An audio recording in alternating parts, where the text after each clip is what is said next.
Hello everyone, welcome back to the course Energy Resources, Economics and Sustainability. In the last class, we have been discussing the different issues related to conventional or fossil fuels. Today we will be carrying on the same discussion but jumping on to the so-called renewable sources of energy. But before that, let us try to start where we left in the last class. We were discussing this interesting infographic which shows us the correlation between GDP per capita as it grows and the energy use in terms of oil equivalents. We have in front of us different countries of the world, the major countries, and we can see that there is a very nice correlation that exists between the growth of GDP and the energy use per capita. We see all the developed world on the right hand side top corner, United States, much of the Europe, Australia, Canada, and we see ourselves and our neighbors at the bottom left hand side corner. It is important to say that we have been embarking on a journey where we would want to increase the GDP per capita. In short, we would like to raise the standard of living of the normal person that stays in our country, and in doing so, it is imperative that we would also be increasing the energy use, because both of them are very closely linked.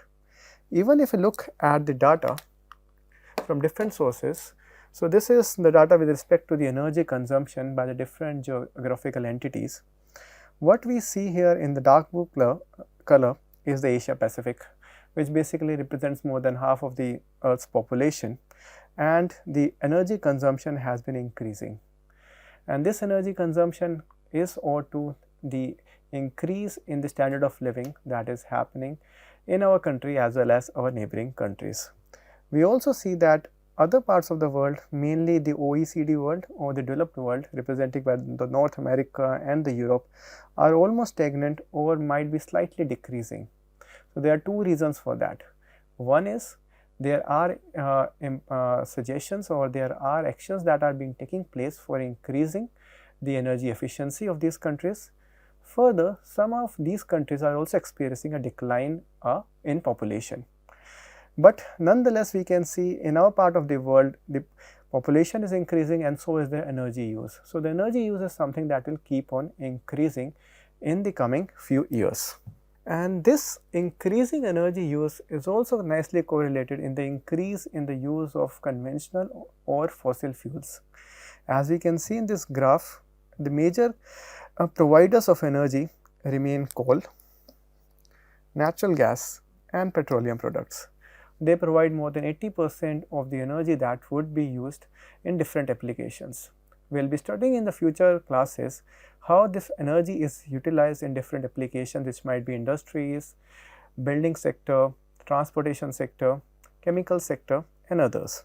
But nonetheless, what is important to understand that in spite of much of the popular notion about renewable energy, we are still majorly focused on fossil fuels for providing a major chunk of our energy, and this keeps on increasing. You can see how it has been increasing from around 300 quads to almost 600 quads, almost doubling in the last 40 years or so. And 1 quad is basically equal to 10 to power 15 British thermal unit, which is equal to around 1 into 10 to power 18 joules. We also see there have been ups and downs in this energy usage. We can see there is one king happening at around 2020, which was basically due to the COVID coming in. Then another one can be noticed around 2008, which was because of the recession. And one important thing to note here is, like, if you consult different sources like the IEA or the BP or the Niti Aayog, this data would be slightly up and down. But what is important to study is the trend, and this trend is in agreement in almost all of the reports. Further, this increase in energy consumption that is predominantly based on fossil fuels is also nicely correlated to the CO2 emissions. So, if you look at the CO2 emissions, which could be attributed to these three main fossil fuels, which is natural gas, coal and petroleum, it has kept on increasing in the last 40 years or so. The majority of it can be owed to coal based production of energy, which is basically termed as dirty energy, and also leads to release of maximum amount of CO2 into the atmosphere. But we also have the natural gas and the petroleum playing their role equally well. Now, these all issues related to conventional or fossil fuels lead us to going towards renewable source of energy or sustainable source of energy, clean source of energy, non-conventional source of energy. So, before jumping into understanding what are these sources of energy, let us try to understand the definition. Now, in popular literature or different books, you would be coming across these different words like renewable source of energy, clean source of energy, non-conventional source of energy. Does this all mean the same thing or they are different? So, let us first try to understand the definition. We can help this understand this with the help of a pie diagram.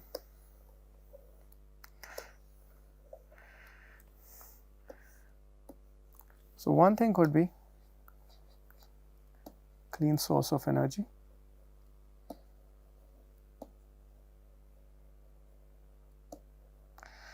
then there could be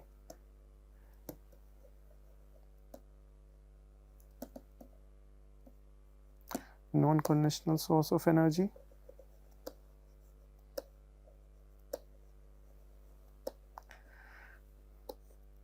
and then there could be also a renewable source of energy.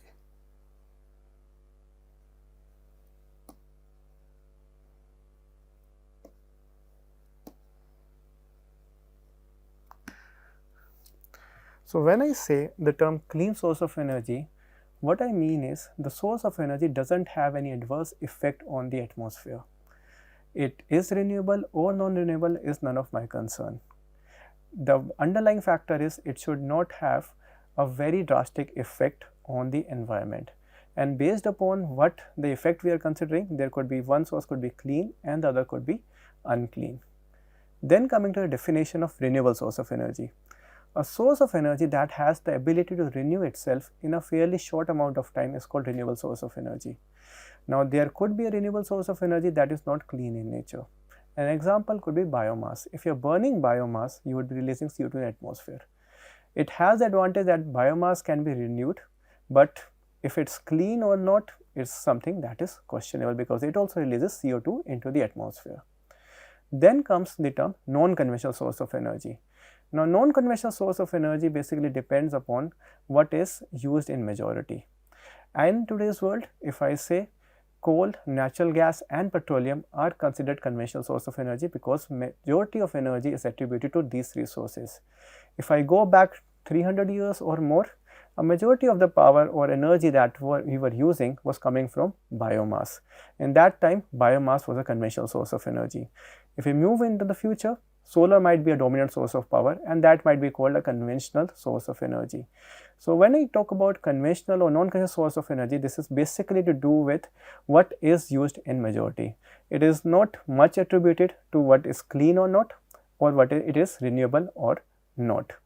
So, as far as our understanding is concerned, what we should be interested in is a source of energy that is clean in nature as well as renewable in nature. So, we should be concentrating is this particular intersection of the sources of energy which are clean, which does not affect the environment in a drastic manner, and also have the ability to renew itself in a fairly short amount of time. It should not happen that the reserves are depleting, and because of the depleting reserves, there are fluctuations in the prices. Whether the source of energy is conventional or non-conventional, that is just a matter of time. Something that was conventional few hundred years back might become non-conventional today, and something that is conventional today might become non-conventional in the coming centuries or so. So, that should not be our concern. What we should be more concerned about is the source of energy should be clean in nature, it should not have any drastic effect on the environment, and also it should have the ability to renew itself in a fairly short amount of time.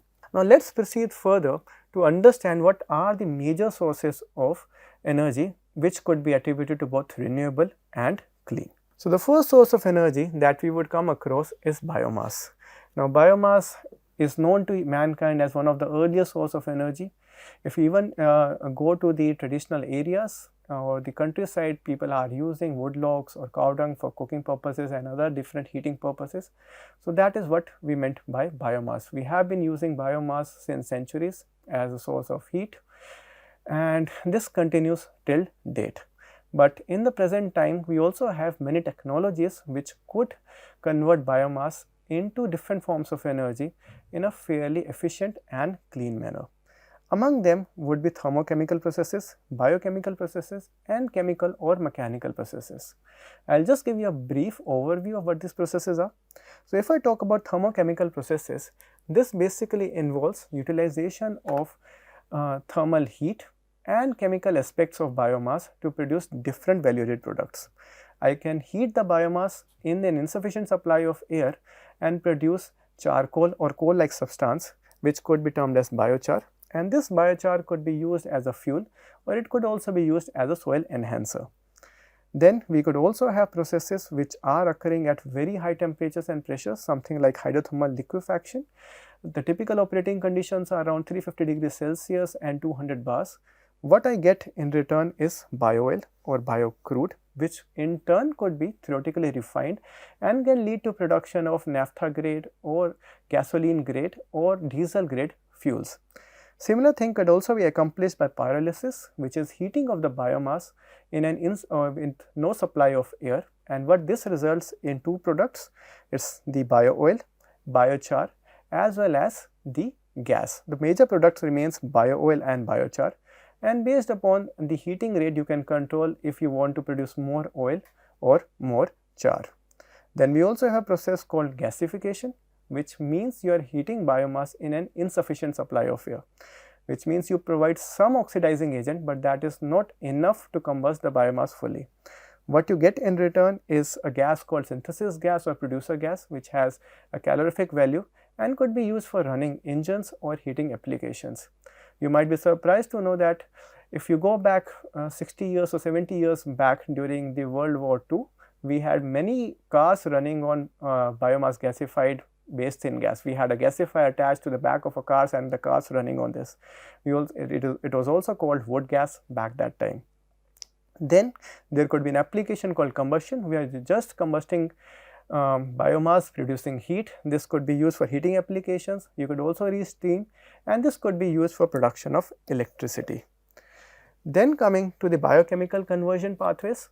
In biochemical, you apply a bit of microbes which have their role to play. The most basic kind of biological process would be anaerobic digestion. We all know it by the name of gobar gas or biogas. We have different kinds of foodstuffs which are waste, which could be associated with different microorganisms. The microorganisms eat up and produce a gas that is rich in methane, CH4 and CO2. This methane provides a calorific value to the gas, and this gas could then be used for different heating applications. And now, as per the different schemes that have been came up with the government, it is also used for production of compressed biogas, which is used as a replacement of CNG and also for different industrial applications. The biomass could also be converted into ethanol with the help of different fermentation techniques. Again, this is used for lignocellulosic biomass, and the ethanol produced could be used for increasing the quantity of bioethanol in the petroleum products that you use in your vehicles. Another pathway would be the production of biodiesel, and this pathway is called transesterification, which means you extract oil after the from the different plants that are rich in oils, convert that into a fatty acid methyl esters, and these esters can then be used as a replacement of diesel in your vehicles. So, as you can see, biomass as a source of energy can provide you both solid fuels in the terms of biochar, biocoal, gaseous fuels in terms of synthesis gas or biogas, and liquid fuels in terms of bio-oil or bioethanol or biodiesel. Then comes what are the different sources of biomass. Again, the biomass could come from agricultural residues, which are huge in India. India, being an agricultural country, has huge reserves of agricultural residues. One major residue being rice straw, which is a problem. Then there could be forestry crops and residues. An example could be pine needles, which is again a menace in the state of Uttarakhand and Himachal. There could be industrial residues in terms of bagasse that you get from the sugar refineries. There could be waste coming from the municipal solid waste. There could be animal residues in terms of cow dung or cow manure. Plus, we also have the sewage sludge that is getting produced from wastewater treatment plants. All this comes under the bigger domain of biomass, And we as a country have a huge population, and because of this population we have huge sources of waste coming from different sectors, and all this can be effectively utilized for conversion into energy. Just giving an example, so this is a typical gasifier which is used to convert different kinds of biomass into electricity. You can find this kinds of gasifiers in operation in the state of Uttarakhand, where you have the biomass feeding from the top, and we would have electricity generating at the lower right hand side corner. So, what you see here is the gasifier in operation. You would feed the biomass from the top, and you could see that electricity is being generated. So, this is a standalone system where the electricity is being generated just by depending on the different biomass feedstocks. Another typical example for biomass energy could be the greenish kind that you see in the ponds. It is also called as algae, and it is gaining a lot of momentum in the developed part of the world, where algae is grown in specific reactors called photobioreactors, something like this. And these algae are quite rich in fatty acids, and which could be extracted and for production of different kinds of fuels or specialty chemicals downstream. Here is another example of a biorefinery that was set up in the state of Uttarakhand in Kashipur, that was for the production of bioethanol. And so, if anyone of you are interested, you can plan a visit here, which is also producing bioethanol from different kinds of biomass feedstocks. But a major problem with the biomass is that, as I iterated earlier as well, the combustion of any fuel coming from biomass would also release carbon dioxide upon its combustion. So, if I look at the life cycle of a biomass, you would have the growth of the biomass, you would have the conversion process, it could be any conversion process, and then there could be use. So, here I have taken as ethanol being used in a car. The combustion would lead to the production of CO2 in the atmosphere. Now, this CO2 needs to be taken up back by the growth of more biomass. So, if this growth of biomass is not happening in a cyclic manner, even biomass could be termed as a non-renewable source of energy, or it could not be termed as a clean source of energy, because we are not cycling back CO2 into the atmosphere. Further, it is also important to understand what are different emissions throughout the life cycle of a particular fuel, and this is something that we will try to understand in the life cycle assessment, which we studied towards the end of the course. Now, another major source of energy would be hydropower.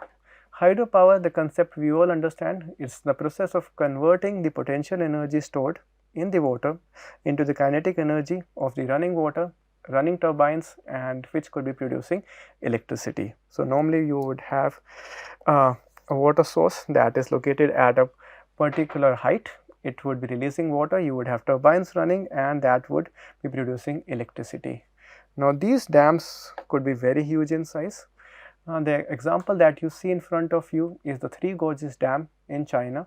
This is probably the largest man-made water body that you have, and it has also been predicted that this particular water body is responsible for slowing the pace of the rotation of Earth by a few microseconds.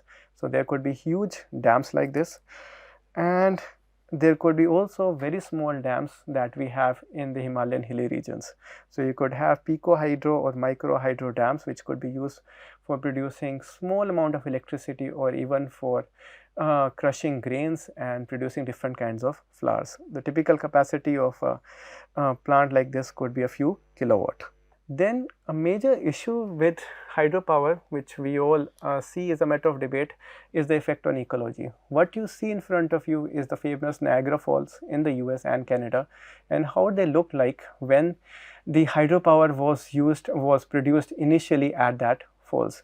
So, it had a serious consequence on the ecology that is near these dams. Then another major source of energy could be wind power. We could have big windmills producing electricity, and this electricity would be clean in nature because it would not release any harmful gases into the atmosphere. So, the figure that you see in front of you is from Jaisalmer, where we have a large wind farm, and you can see the sheer size of these wind farms. A major issue that people have reported is the loss of, or the effect that it has on the aerial life, which means the bird that hit these windmills and leads to loss of life and morbidity in this species. You could also have these mills in the oceans, The example that you see is the London area in the United Kingdom, where you have big streams of windmills being installed in the oceans, which are used to generate good amount of power. Now, these windmills could also be smaller in size. A typical example is something that you see in front of you. So, this is an example of a wind tree where you have these small turbines being placed on an artificial tree, looking almost similar to a natural tree, but it is not. So, this typical tree, if there is good amount of air present, could produce almost 4 or 5 kilowatt hour of energy, which is good enough to power a house. And these were the trees that were installed in front of COP21 when the meeting happened in Paris. Another example in the field of wind energy could be airborne wind energy, wherein you have these portable devices and you have this kite-like thing that is flown in a known trajectory, and it helps to run the turbine, which is coupled to the turbine, and produce electricity. So, we know that larger wind speeds are available at greater heights, and to reach these heights, the people have devised this portable source of energy where you would have this truck which would be coupled or having a small turbine, and this is a small parachute or a kite which would be flown in a known trajectory, quite similar to us flying kites. If any one of you have flown kites in the childhood, this is very similar to that, and this is a portable source of electricity production. Another technology that is upcoming in terms of wind energy are the planeless wind turbines, where we do not have any wings, because these wings normally have adverse effect on the aerial lifestyles, the bird hits or the death of the different species of birds. It would consist of simple sticks which are vibrating because of the effect of rain, and because of the vortices that are created, small amount of energy could be generated. Then we also have the solar energy. I believe we all know about solar energy. If we go to any place in the country, we can easily locate the different kinds of solar panels located on the rooftops, which are used to produce electricity. So, in the daytime, the electricity could be produced, the extra electricity could be stored in a battery, and the same could be utilized in the night time, and also could be sent back to the grid if you have if the grid allows you to do so. So, this is one of the major sources of energy that are expected to play a major role as we go into the future. But one of the major issues that relate to the solar energy is the large amount of material that goes into the production of the solar cells or the solar panels. So, there have been studies quantifying this, and it has been highlighted that the amount of material that goes into the production of per kilowatt hour of energy from a solar panel could be very high, and disposal of these panels after a typical lifespan of maybe 15 to 20 years is again a big challenge. People have been working on the recycling of solar PV panels, extracting of silicon back, and there have been different challenges that are associated with it. Plus, a majority of the supply chain of these panels are in different countries, and India is importing them. So, it should not happen that in the future we are reducing our reliance on fossil fuels, but increasing our reliance on other types of panels which are used for producing of solar energy. Some of the advancement that goes into the field of solar energy is a combination of artificial intelligence.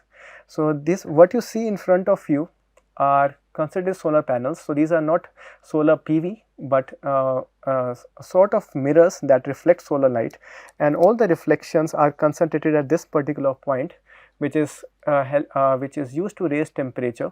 So, earlier known experiments had a limitation of raising the temperature only to a certain extent, but because of the use of artificial intelligence and the increase in the knowledge in the field of computer vision, we can now control the efficiency of this reflection, and these kinds of panels are now being generating energy or raising the temperature to up till 800 to 1000 degrees Celsius, which up till now was not possible.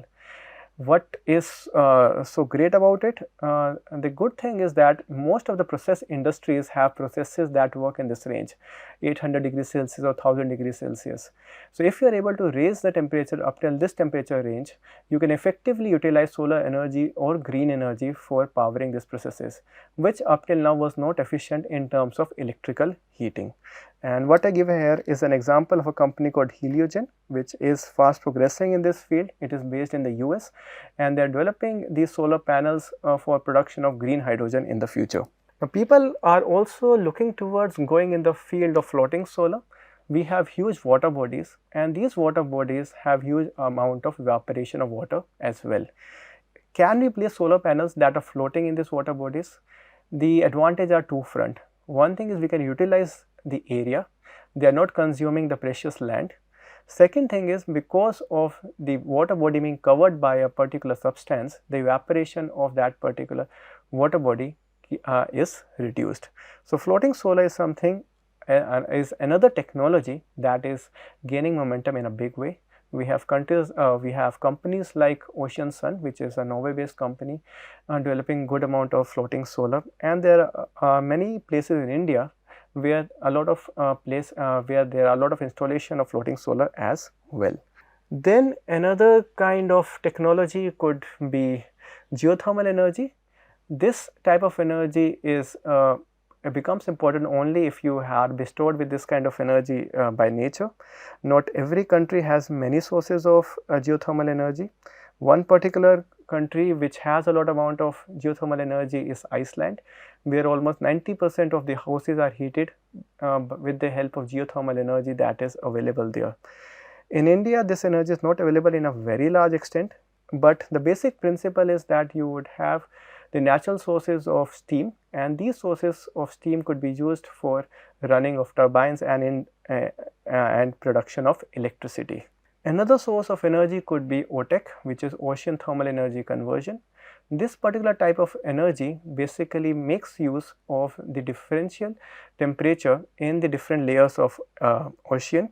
So, the temperature of the water is higher at the top of the water body and becomes lower as we go into the depths of the water, and this particular technology basically makes use of that differential temperature and has different types of heat exchangers running on different types of material and producing electricity. Another example could be tidal energy, where you are making use of this tidal effects, which is the increase and decrease in the level of ocean in the different times of the day, and this is again used to run turbines and producing electricity. Again, you need to be bestowed with a natural bodies which could make use of phenomena like this. In India, again we have limited quantity or limited places where this kind of technology could be applied. Plus, we also need to understand that majority of renewable source of energy are variable in nature or intermittent in nature. You talk about the major sources, wind and solar, they are not available throughout the day. So, what happens when the electricity demand is more, when the sources of energy are not available? You need to store this energy and use it, and for this the energy storage also becomes important. A lot of emphasis is now being paid by the different countries on the different energy storage options, and a majority of countries are banking on the different kinds of batteries, which could be lithium-ion batteries, vanadium flow batteries. In India, we are also concentrating in pump storage, which means you pump water at a particular height when the electricity is available cheaply, and you then use this water in the form of a hydropower plant when the electricity is not available from a renewable energy source. Other sources of energy could be compressed air, where you compress the air and store it with the help of cheap electricity and use this compressed air for the production of electricity when renewable electricity is not available. A further example or further option could be solar thermal, where you have solar thermal energy that could be used for raising temperature of molten salts, and the energy is stored in the form of heat in this molten salts, and this energy could be recovered in the absence of renewable energy. Plus, we also see that a lot of momentum is now given to the forecasting of the solar or wind or different flexible sources of energy, because these sources of energies are variable in nature, and with the advent of artificial intelligence and machine learning, the algorithms could be made so as to predict the production of energy in a fairly nice manner. Plus, these kinds of algorithms are also applied towards the price forecasting, how the electricity would be available in the near future. Again, if we see, there is a good amount of employment opportunities that are coming in this sphere. So, this is the data that I got from the report by IRENA and International Labour Organization, where they have predicted that good amount of jobs would be coming up in the renewable energy sector, which could be the solar, the biofuels, hydropower, wind, solar, and geothermal. So, in the future we are going to see a good amount of interventions that are going to take place because of the advent of renewable and clean sources of energy. So, with this we take a break for today's lecture.